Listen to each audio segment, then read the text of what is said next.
Morning guys, ચાલો આજે નવો દિવસ અને આજે હું તૈયાર થઈને નીકળી ગયો છું. જલ્દીમાં છું થોડોક, એટલે વ્લોગ સ્ટાર્ટિંગમાં લીધો નહોતો. તૈયાર થઈને અત્યારે જાઉં છું અહીંયા અમારા ઘર પાસે જ. તે આપણે ગણેશ ચતુર્થીનો કાર્યક્રમ છે, મસ્ત રેલી છે, પૂજા છે, બધી વસ્તુ છે. તો આપણે તે આપણી સ્ટાઇલમાં નીકળી જાય ધીમે ધીમે. તો આજનું સ્ટાર્ટ કરીએ. ત્યાં આપણી જગ્યા છે અહીંયા, હાલો જાય. જો આ મસ્ત જગ્યા છે અને અહીંયા આપણું ગણપતિનું આરંભ. જો ભાઈ ઢોલ નગાડા તાસા વાસા રેડી થાય છે. હું કે ભાઈ મજા આવે એવું છે? મજા ભાઈ, બહુ મજા આવશે આમાં તો ભાઈ. હા ભાઈ, હવે મજા આવશે. આજે કઈક લાગશે નહીં? આજે બહુ લાગશે, સારા ભાઈ આવશે. પણ ઉત્સવ મનાવી લેવી, બધું આ કરી લઈશું. હા, પછી મોજું કરશું બધી. હજી તો ડિસ્કા વગેરે ગરબા બરબા આખો દિવસ નહીં? આખો દિવસ છે આજે. આખો દિવસનો કાર્યક્રમ ડન જ છે.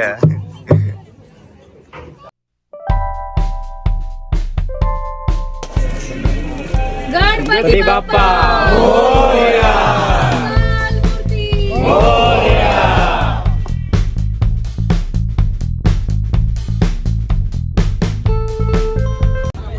મૌલ પ્રતાપ પુરંદર ક્ષત્રિય કુલાવતંસ ગો બ્રાહ્મણ પ્રતિપાલક સિંહાસનાધીશ્વર મહારાજાધિરાજ श्री शिव छत्रपति शिवाजी महाराज की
ઉભા રહ્યો ભાઈ, મોટું આવે.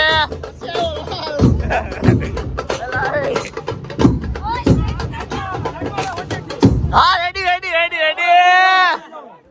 તો ચાલો ગાઈસ, આપણે અત્યારે તૈયાર થઈને નીકળી ગયા છે.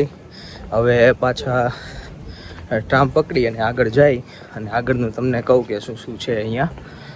હજી કથા આવી છે અને કથા પછી ગરબાનું આયોજન છે. ત્યારે બધા એ છે એટલે મજા આવશે. ને આજે પાછો વાતાવરણ એવું છે કે અત્યાર સુધી સાથ નહોતા, એટલે આપ્યો જ તો સવારે વરસાદ આવ્યો તો થોડોક એવો, પછી મજા આવી. વરસાદ વયો ગયો, અમારે કાર્યક્રમ મસ્ત થઈ ગયો અને અત્યારે મસ્તનો તડકો છે. તો બસ આવી રીતે આગળ વધતા રહી અને ચાલો આગળ બતાવતો રહો. જો મસ્તની જગ્યા છે. ટ્રામેથી ઉતરી ગયા ને હવે ઉતરીને અમે જાય છે. હા, નાનકડા એવો હોલ જેવું છે. ત્યાં આગળ જો માણસો ચાલ્યા જાય બધા. હવે આગળ વધીએ ને આપણા મિત્રોને બધાને મળીએ ધીમે ધીમે. તો બન્યા રહો આવી રીતે. આ જર્મનીની મોજ.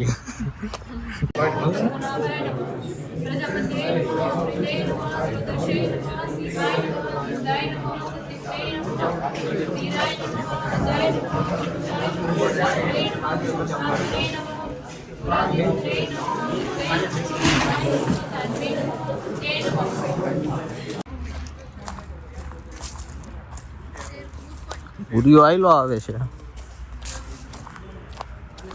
ક્યાં મિતભાઈ પ્રસાદી લાવ્યા? મિતભાઈ પ્રસાદી લાવ્યા છે બધાય હાટું. હાલો વિતરણ કરી દેજો બધાયને. હું કે ભાઈ? હા હાલો બધાય સ્માઈલ કરી દો. સેગુસ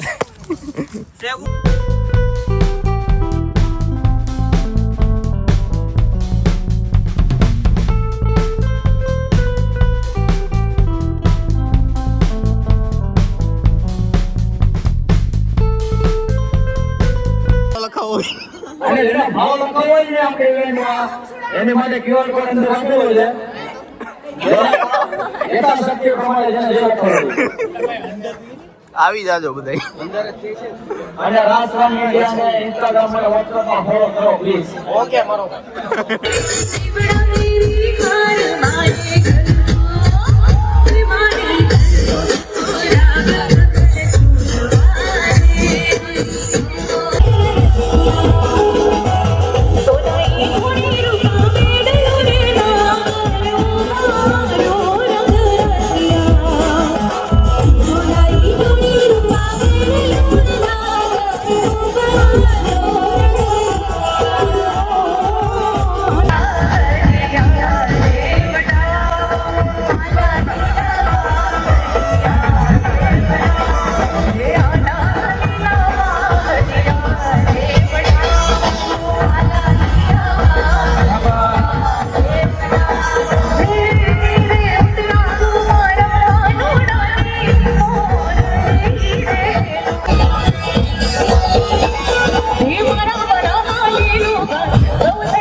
તો ચાલો ફ્રેન્ડ્સ, જે રીતે તમે જોયું કે અમે ગણેશ ઉત્સવ આવી રીતે મસ્તનું ઉજવ્યો હતો એન્ડ લાસ્ટમાં ગણેશ વિસર્જન કરી જે મસ્ત રહ્યું અને બધા પોતપોતાના ઘરે ગયા. બહુ ગરબા રમ્યા અને બહુ જ મજા આવી ગઈ બધાને ત્યાં હતા એટલા બધાને. એટલા માટે થઈ અને આવો રહ્યો અમારો ગણેશ ઉત્સવ. તો ચાલો મિત્રો, આવો રહ્યો ગણેશ ઉત્સવ.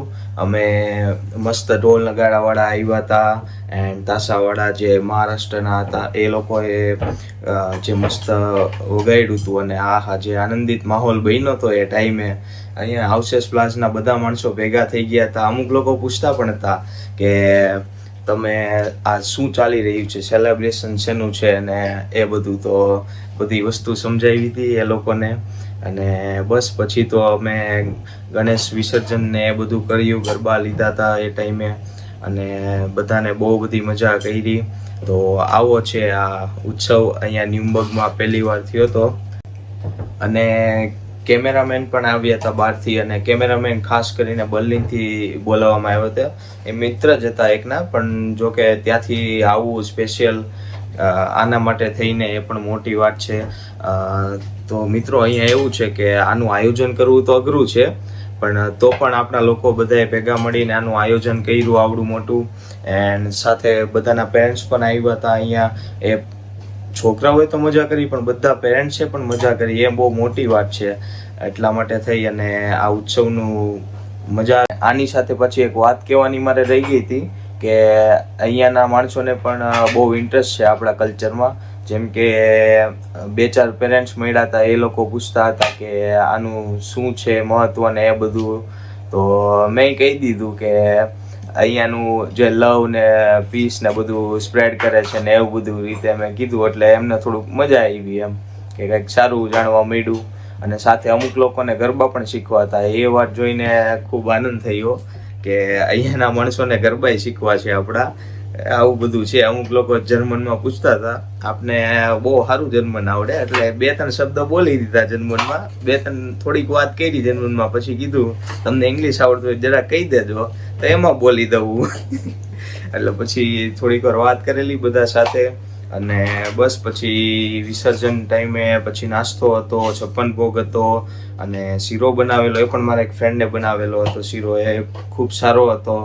એન્ડ બસ 56 ભોગ ને બધું ખાઈને છેલ્લે સમોસાનો પ્રોગ્રામ કરી અને બધા પોતપોતાના ઘરે ગયા.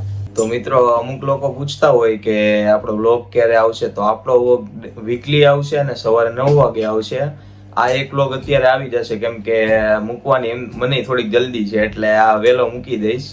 બાકી બધા વ્લોગ સવારે 9 વાગે આવશે. આ એક જ વ્લોગ આજનો થોડોક લેટ આવશે. અને મજાની વાત તો એ છે કે એકના તો લેન્ડલોર્ડ આવ્યા હતા, અને એ આવીને એને બહુ મજા કરી. હારે શીરો લઈ ગયા પાર્સલમાં, અને એ બધાએ કીધું કે અમારે તો કે આવું કંઈ હોય નહીં, તો તમારે આ બધું કલ્ચર જોઈને અમને ખૂબ મજા આવી. બસ આવી રીતે હતું. બધા પંજાબી ને અમે બધાય ટૂંકમાં બધા સાથે મળીને ઉત્સવ આનંદથી ઉજવ્યો હતો.